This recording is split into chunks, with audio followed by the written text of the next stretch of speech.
Yes, fight fans, body and mind, sports, my people. You are fully appreciated. In this round, my guys, my people, let's talk Deontay Wilder, former WBC champion in the heavyweight division, now 39 years old, with a record of 43 wins and 4 losses, 1 draw, and 42 coming via KO, my guys, my people. Tonight in Wichita, Kansas, he's going up against American journeyman Jarrel Hendon, my guys, 36 years old, with a record 24 wins, 5 losses, 0 draws, and 15 coming via KO. Look, I expect Deontay Wilder to make an easy meal of Hendon, my guys. My people, Hendon, who, when you look at his record, he is basically a journeyman that you feed to prospects very early on in their career. We have F.A. Jagba, one of those prospects who in his debut took out Hendon in just 1 round, my guys, my people. Also, Richard Torres, who is still currently a prospect, my guys, took out Hendon in just 2 rounds, my guys, my people. So maybe Deontay Wilder, not even maybe, but I expect him to do pretty much the same, even though I will give him a leeway if he can manage to do it within 4 rounds, my guys, my people. Only giving him that leeway because right now it seems Deontay Wilder is not in the best of mental spaces and he does need to rebuild, you know, and he has had a spell of inactivity. Just over a year he hasn't fought. That was since last June 1st, my guys, my people. We are talking about June 1st, 2024, when he got knocked out by Zhang in a very poor performance by Deontay Wilder. And even before that, he got knocked. He was beaten by Joseph Parker in a unanimous decision. Another poor performance by Deontay Wilder, my guys, my people. But yes, you should make easy work of Hendon. That is Wilder, who no longer has Malik Scott in his corner. It has been made official. Both sides have put out statements, and you can say it was an amicable split. Neither side have bad things to say about one another. Deontay Wilder goes as far as to say that, look, they're brothers, they're still brothers now, and communicate as regular as they were before the split, my guys, my people. So other than them now not working together, right, they are, well, nothing has changed between them, right?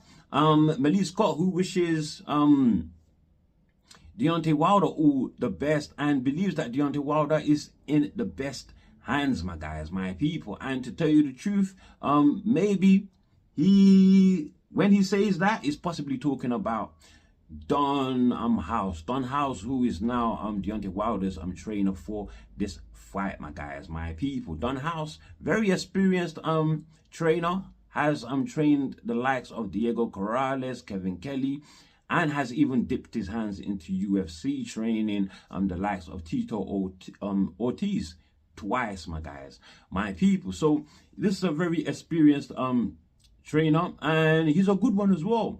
Hopefully, not even hopefully, but I think he doesn't have too much of work here in helping Deontay Wilder to get through Hendon, my guys, which I believe he will be able to do, my guys, my people, and do so pretty easily. Deontay Wilder coming in, is this his career's heaviest? One of his career's heaviest. He came in weighing at 225 pounds. And Deontay Wilder is 6'6" as well. Hendon 6'3", so you can see the height difference there is quite significant. And Hendon weighed in at 218, so 7 pounds advantage there for Deontay Wilder, my guys, my people. So he's not light like how he came in against Zhang and Parker. Came in under 220 for those fights, you know, but I think he has come at what, in the 230s before, I believe. I can't remember which fight that was. So this 225 is just right there, bang in the middle, not too light, not too heavy. So it gives him a bit of both worlds for him to work with, you know. So he does not lose either either his speed or power, however you want to look at it, my guys, my people. And yeah, I think this is going to be a walkover for Deontay Wilder. It should be. If it doesn't, then I have no hopes for him in the future. Wilder, who is not only looking to get a few tune-up fights this year, so he's looking to have multiple fights this year, but he is also hoping to one day get a strap before he retires. He's 39 years old, so not a lot of time in his hands, my guys, my people. With that said, how would you like Jarrel Big Baby Miller versus Jared Big Baby Anderson, my guys, my people? As for me, I love the ring of that, my guys, my people. Two American fighters, both named Big Baby, my guys, my people. I can already see the promotional angle they're going to come with this one. Big Baby versus Big Baby, my guys. And I like it. Turkey Allow Sheikh targeting these two fighters for the undercard of Terence Bud Crawford versus Saul Canelo Alvarez come the 13th of September, my guys, my people. Why have they not made this fight since, my guys? This would have been a better matchup for Anderson than Bakoli, who totally dismantled Big Baby Anderson and stopped him. I think he has a better chance with Miller though, my guys, my people. But look, let's talk about these two fighters. Miller, who is 36 years old, a record 26 wins, 1 loss, 2 draws, 22 coming via KO. Anderson, 25 years old, a record 18 wins, 1 loss, 0 draws, 15 coming via KO. It is very clear Miller is 11 years older, right? He is 11 years older, my guys. Regardless though, only has 10 fights more than Anderson. I thought it should have been more, right? Especially as Miller has been in pro boxing now for 15 years. He debuted in 2009. Compare that to Anderson, who has been in pro boxing now for 5 years. He debuted in October of 2019, my guys, my people. So Miller has 10 years more pro experience than Anderson, and should have had way more fights. My guys, my people. You know, and in terms of world level oppositions that they have faced, we've had Miller's faced what? Daniel Dubois, got knocked out by Daniel Dubois, and then he's faced the last fighter, that was Andy Ruiz, a draw decision in that fight. Compared to Anderson, he has faced Martin Bakoli, so he's faced tougher opposition, in my opinion, my guys, my people, and we already know what happened there. And if you really want to stretch it, possibly you can throw in there Charles Martin as well, former IBF champion, my guys, my people. But I wouldn't put Martin as a world level operator, so I'll just stick with Bakoli, my guys, the one when it comes to Anderson. So in terms of experience in the crucial areas, the areas that matter the most, they are relatively on the same level, my guys, my people. They are relatively on the same level. And that for Miller, man, is all his fault. All those years taken off for testing positive for PEDs cost him the most when he was supposed to take the Anthony Joshua fight, right? But he tested positive. Andy Ruiz replaced him. Andy Ruiz went on to beat Anthony Joshua, becoming unified champion. That maybe would have been Miller. So Miller is a huge underachiever, right? Missing on a lot of opportunities due to his PED habits, my guys, my people. Only himself to blame, my guys, my people. But look, like I said, this is a great matchup, and they do stack up well in areas of experience that truly matter, right? Also in physical traits, they stack up well in some areas as well. Both these two fighters 6'4", and both have a reach 78 inches. Although Anderson, you can throw on top of that another ½ an inch, right? So yeah, So they are quite evenly matched. But in terms of physical traits, that is where it stops, because Miller is a massive unit. Comes in regularly, more than 300 pounds, my guys, my people. You know, he is not as a big puncher as Bakole is, despite what Miller's record says. He's not a big puncher. He's more of a volume puncher. Very relentless, likes to push you back, grind you down, break you down, and hopes that you just you know, break down under the pressure. But if you're able to withstand all of that, you know, like Daniel Dubois did, possibly you could take him out if you have power as well, my guys, my people. Miller, though, physically very strong, I would have to say. Very, very strong fighter. And look, having looked at all of that, I believe Anderson has all the tools to be able to beat Miller. You know, Anderson has good power.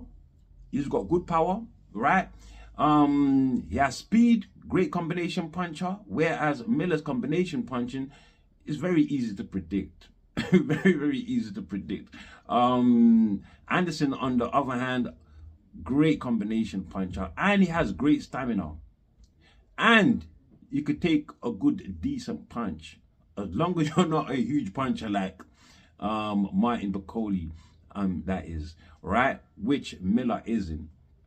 Anderson, though, his mental fortitude, I would have to question. Although he did show, you know, championship heart when he fought Martin Bakole, he didn't give up, my guys.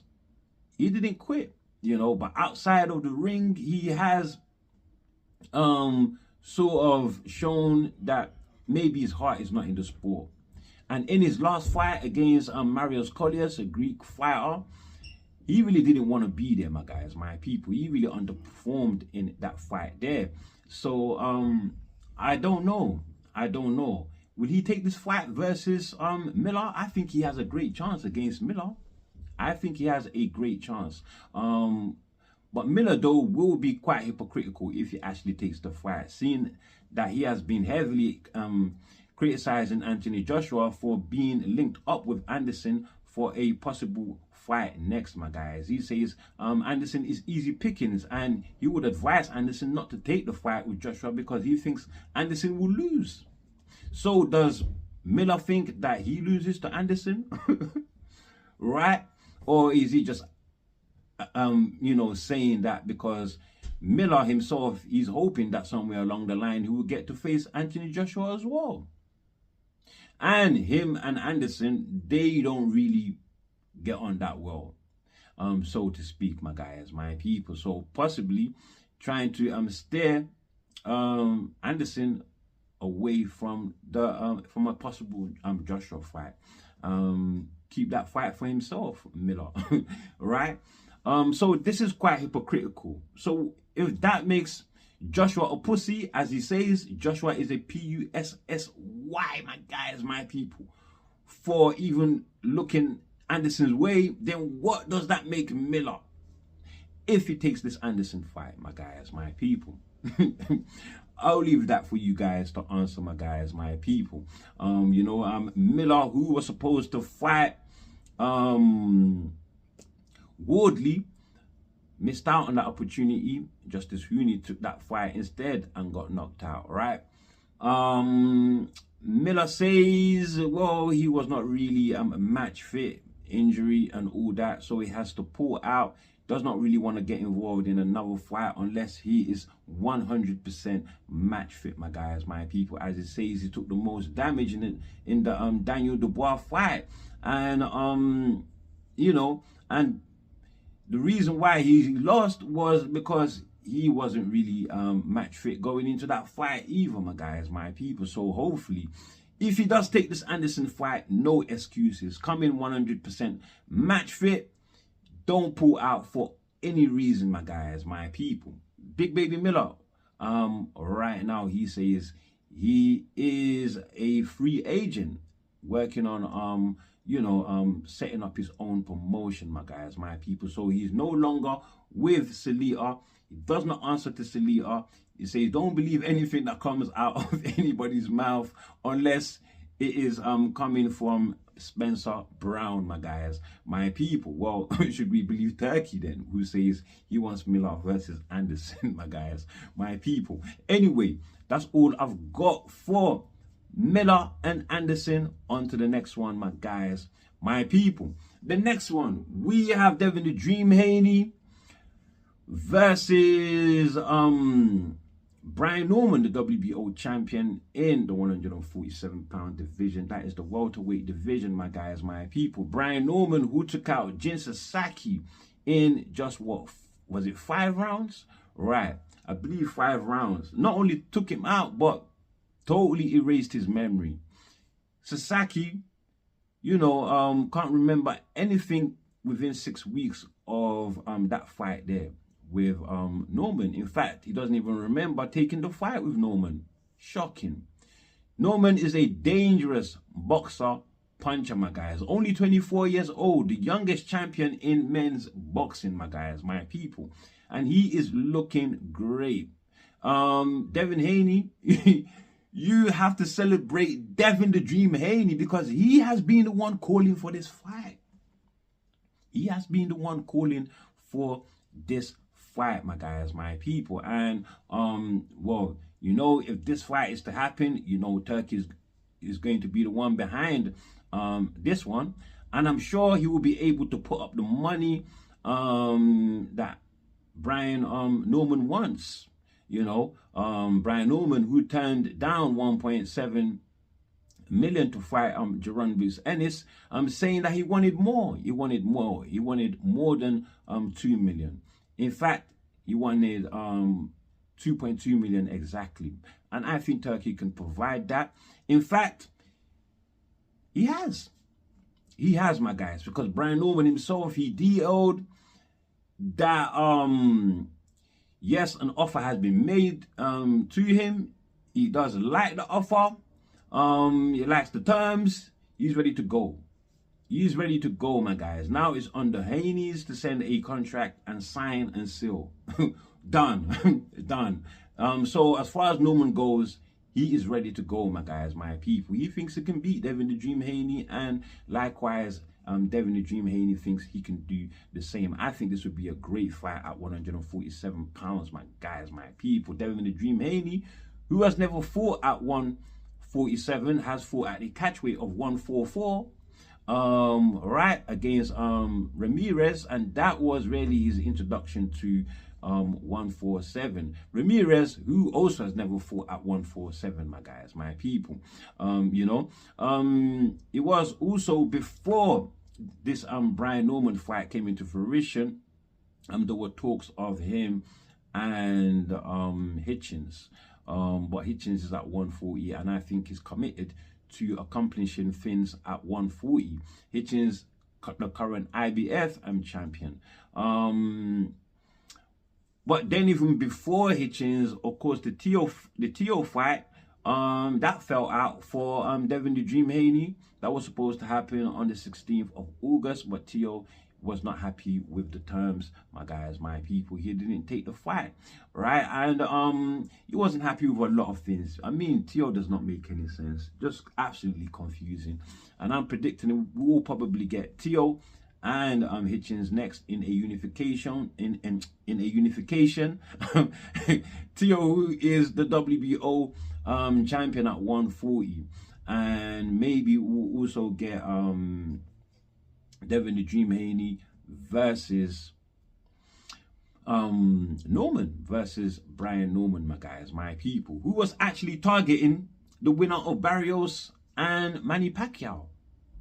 But those are two PBC fighters. They are not going to let they are not going to let you know, another promotion in the play in that fight. They will look to keep the winner of that fight facing somebody in-house, my guys. You know how the PBC does. Come on. You know, so yeah, Norman looking at the WBA, well, it will be up to Rolando Rolly Romero, who is the regular champion, and so the mandatory to the title, to take step aside. I don't think he would, my guys, my people. I'm not sure that Romero would take step aside. But who knows? Who knows? And then the IBF, we have Lewis Crocker, who's #1, and Paddy Donovan, #2. Looks like the IBF, not even looks like, but the IBF has ordered a rematch between those two fighters after their first one ended in a controversial disqualification for Paddy Donovan in a fight that Paddy was winning, my guys, my people. So yeah, the IBF have ordered the rematch, and they might put that vacant IBF title on the line, my guys. So as you can see there, Brian Norman has no other route to go but Devin the Dream Haney. Brian Norman, he loves the terms, loves the purse offer. He's saying, just send the contract, Haney. Yeah, it seems I got one more. Yeah, Brian Norman would also like to face Connor Benn.